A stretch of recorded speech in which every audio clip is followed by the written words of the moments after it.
देवता और सिद्ध स्तुति करके चले गए। तब लक्ष्मण जी कृपा के समुद्र श्री राम जी के पास आए। रावण ने जो ही पुत्र वध का समाचार सुना त्यों ही वह मूर्छित होकर पृथ्वी पर गिर पड़ा।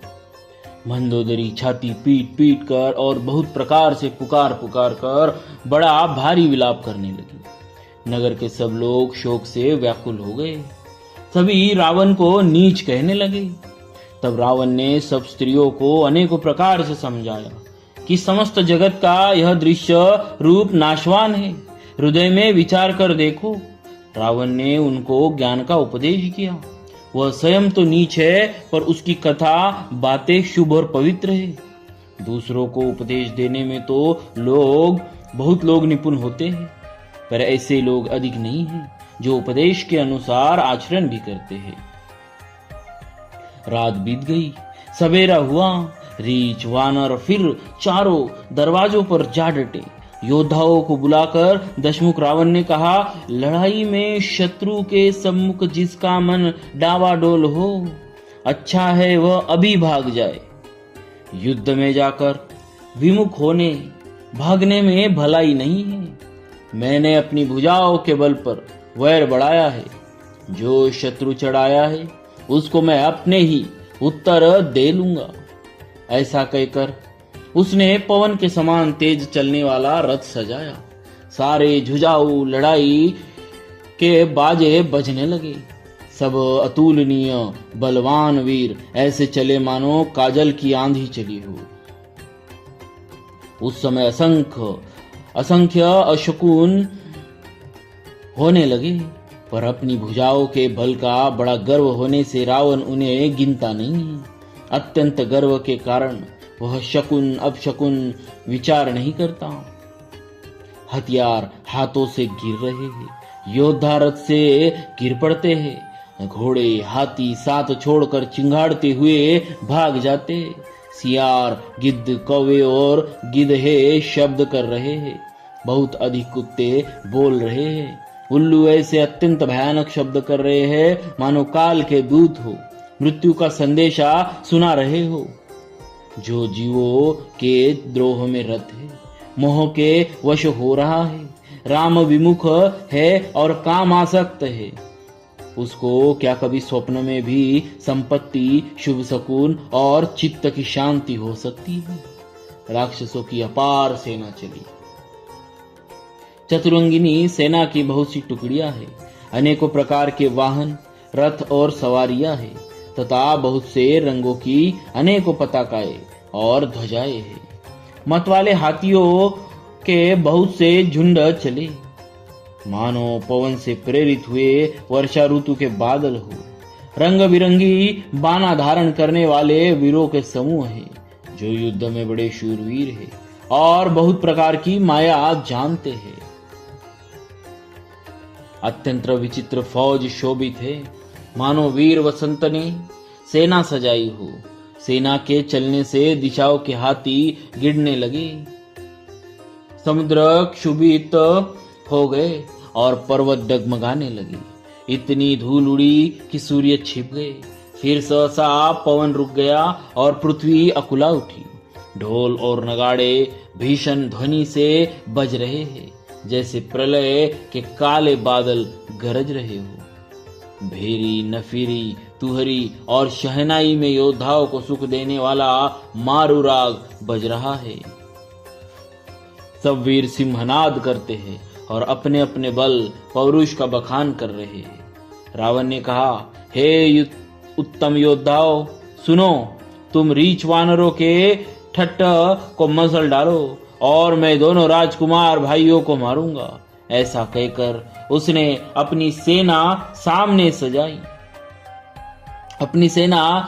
चलाई। जब सब वानरों ने यह खबर पाई तब वे श्री रघुवीर की दुहाई देते हुए दौड़े। वे विशाल और काल के समान कराल वानर भालू दौड़े, मानो पंख वाले पर्वतों के समूह उड़ रहे हो। वे अनेक वर्णों के हैं, नख, दांत, पर्वत और बड़े बड़े वृक्ष ही उनके हथियार है। वे बड़े बलवान है और किसी का भी डर नहीं मानते। रावण रूपी मत वाले हाथी के लिए सिंह रूप श्री राम जी का जय जयकार करके वे उनके सुंदर यश का बखान करते हैं।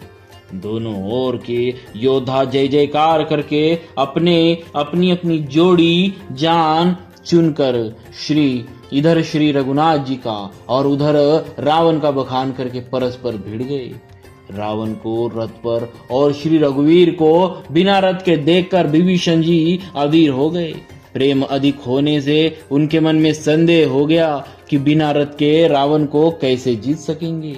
श्री राम जी के चरणों की वंदना करके वे स्नेह पूर्वक कहने लगे, हे नाथ, आपके न रथ है, न तन की रक्षा करने वाला कवच है, न जूते ही है। वह बलवान वीर रावण किस प्रकार जीता जाएगा? कृपा निदान श्री रामचंद्र जी ने कहा, हे सखी सुनो, जिससे जय होती है वह रथ दूसरा ही है। शौर्य और धैर्य उस रथ के पहिए है। सत्य और शील सदाचार उसकी मजबूत ध्वजा और पताका है। बल, विवेक, दम, इंद्रियों का वश में होना और परोपकार, ये चारों उसके घोड़े हैं जो क्षमा, दया और समता रूपी डोरी से रथ में जोड़े हुए हैं। ईश्वर का भजन ही उस रथ को चलाने वाला चतुर सारथी है। वैराग्य ही ढाल है और संतोष ही तलवार है। दान फरसा है, बुद्धि प्रचंड शक्ति है। श्रेष्ठ विज्ञान कठिन धनुष्य है। निर्मल, पाप रहित और अचल स्थिर मन तरकस के समान है। शम, मन का वश में होना। अहिंसा दी, यम और शौचादि नियम, ये बहुत से बाण है। ब्राह्मण और गुरुओं का पूजन अभेद्य कवच है। इसके समान विजय का दूसरा उपाय नहीं है। हे सखे, ऐसा धर्ममय रथ जिसके हो उसके लिए जीतने को कहीं शत्रु ही नहीं है। हे धीर बुद्धि वाले सखा सुनो, जिसके पास ऐसा दृढ़ रथ है वह वीर संसार जन्म मृत्यु रूपी महान दुर्जय शत्रु को भी जीत सकता है। रावण की तो बात ही क्या है। प्रभु के वचन सुनकर विभीषण जी ने हर्षित होकर उनके चरण कमल पकड़ लिए और कहा, हे कृपा और सुख के समूह श्री राम जी, आपने इसी बहाने मुझे महान उपदेश दिया।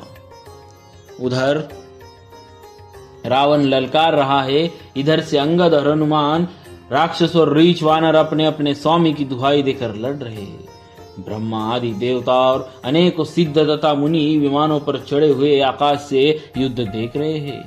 शिव जी कहते हैं, हे उमा, मैं भी उस समाज में था और श्री राम जी के रणोत्साह की लीला देख रहा था। दोनों ओर के योद्धा रण रस में मतवाले हो रहे हैं। वानरों को श्री राम जी का बल है जिससे वे जयशील जीत रहे हैं। एक दूसरे से भिड़ते और ललकारते हैं और एक दूसरे को मसल कर पृथ्वी पर डाल देते हैं। वे मारते, काटते, पकड़ते और पछाड़ देते हैं और सिर तोड़कर उन्हीं सिरों से दूसरों को मारते हैं। पेट फाड़ते हैं, भुजाएं उखाड़ते हैं और योद्धाओं को पैर पकड़कर पृथ्वी पर पटक देते हैं। राक्षस योद्धाओं को भालू पृथ्वी में गाड़ देते हैं और ऊपर से बहुत सी वालू डाल देते हैं। युद्ध में शत्रुओं से विरुद्ध हुए वीर वानर ऐसे दिखाई पड़ते हैं मानो बहुत से क्रोधित काल हो। क्रोधित हुए काल के समान ये वानर खून बहते हुए शरीरों से शोभित हो रहे हैं। वे बलवान वीर राक्षसों की सेना के योद्धाओं को मसलते और मेघ की तरह गरजते हैं। डांट कर चपेटों से मारते, दांतों से काट कर लातों से पीस डालते। वानर भालू चिंगाड़ते और ऐसा छल बल करते जिससे दुष्ट राक्षस नष्ट हो जाए। वे राक्षसों के गाल पकड़कर फाड़ डालते हैं, छाती चीर डालते हैं और उनकी अतड़ियां निकालकर गले में डाल लेते हैं। वे वानर ऐसे दिख पड़ते हैं मानो प्रहलाद के स्वामी नरसिंह भगवान अनेकों शरीर धारण करके युद्ध के मैदान में क्रीड़ा कर रहे हो। पकड़ो, मारो, काटो, पछाड़ो आदि घोर शब्द आकाश और पृथ्वी में भर गए हैं, छा गए हैं। श्री रामचंद्र जी की जय हो, श्री रामचंद्र जी की जय हो।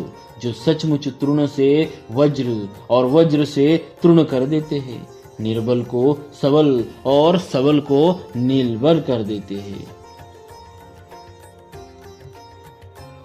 अपनी सेना को विचलित होते हुए देखा, तब 20 भुजाओं में धनुष 10 धनुष लेकर रावण रथ पर चढ़कर गर्व करके लौटो लौटो कहता हुआ चला।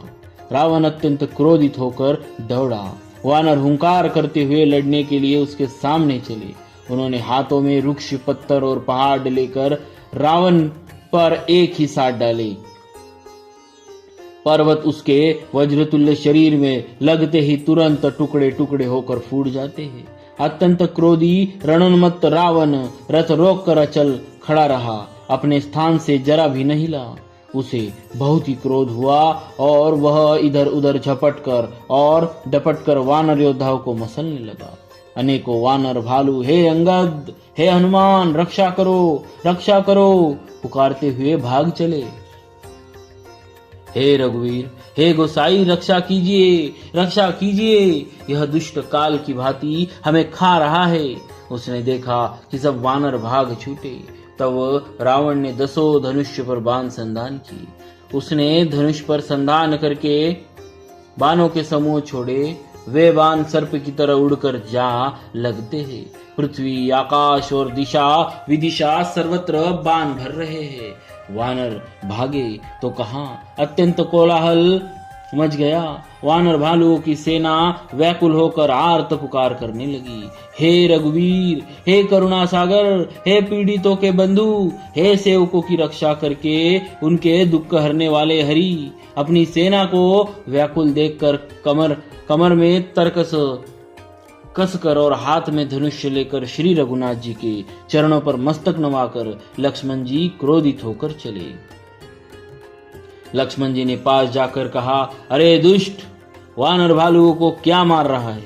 मुझे देख, मैं तेरा काल हूं।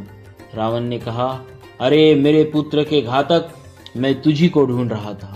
आज तुझे मारकर अपनी छाती ठंडी करूंगा। ऐसा कहकर उसने प्रचंड बाण छोड़े। लक्ष्मण जी ने सबके सैकड़ों टुकड़े कर डाले। रावण ने करोड़ों अस्त्र शस्त्र चलाए। लक्ष्मण जी ने उनको तिल के बराबर करके काट कर हटा दिया। फिर अपनी बाणों से उस पर प्रहार किया और उसके रथ को तोड़कर सारथी को मार डाला। रावण के 10 मस्तकों में 100 बाण मारे। वे सिरों में ऐसे पैठ गए मानो पहाड़ के शिखरों में सर्प प्रवेश कर रहे हो। फिर 100 बाण उसकी छाती में मारे। वह पृथ्वी पर गिर पड़ा। उसे कुछ भी होश न रहा। फिर मूर्छा छूटने पर वह प्रबल रावण उठा और उसने वह शक्ति चलाई जो ब्रह्मा जी ने उसे दी थी। वह ब्रह्मा की दी हुई प्रचंड शक्ति लक्ष्मण जी की ठीक छाती में लगी। वीर लक्ष्मण जी व्याकुल होकर गिर पड़े। तब रावण उन्हें उठाने लगा, पर उसके अतुलनीय बल की महिमा यो ही रह गई, व्यर्थ हो गया। वह उन्हें उठा न सका। जिनके एक ही सिर पर ब्रह्मांड रूपी भवन धूल के एक कण के समान विराजता है, उन्हें मूर्ख रावण उठाना चाहता है। वह तीनों भुवनों के स्वामी लक्ष्मण जी को नहीं जानता। यह देखकर पवन पुत्र हनुमान जी कठोर वचन बोलते हुए दौड़े। हनुमान जी के आते ही रावण उन पर अत्यंत भयंकर घूसे का प्रहार किया। हनुमान जी घुटने टेक कर रह गए, पृथ्वी पर गिरे नहीं। और फिर क्रोध से भरे हुए संभाल कर उठे हनुमान जी ने रावण को एक घूसा मारा। वह ऐसा गिर पड़ा जैसे वज्र की मार से पर्वत गिरा हो। मूर्छा भंग होने पर फिर वह जागा और हनुमान जी के बड़े भारी बल को सराहने लगा। हनुमान जी ने कहा, मेरे पौरुष को धिक्कार है और मुझे भी धिक्कार है जो हे देवद्रोही, तू अब भी जीता रह गया। ऐसा कहकर और लक्ष्मण जी को उठाकर हनुमान जी श्री रघुनाथ जी के पास ले आए। यह देखकर रावण को आश्चर्य हुआ। श्री रघुवीर ने लक्ष्मण जी से कहा, हे भाई, हृदय में समझो, तुम काल के भी भक्षक और देवताओं के रक्षक हो। ये वचन सुनते ही कृपालु लक्ष्मण जी उठ बैठे। वह कराल शक्ति आकाश को चली गई। लक्ष्मण जी फिर धनुष बाण लेकर दौड़े और बड़ी शीघ्रता से शत्रु के सामने आ पहुंचे। बोलिए श्री सीताराम जी महाराज की जय। भक्तवत्सल भगवान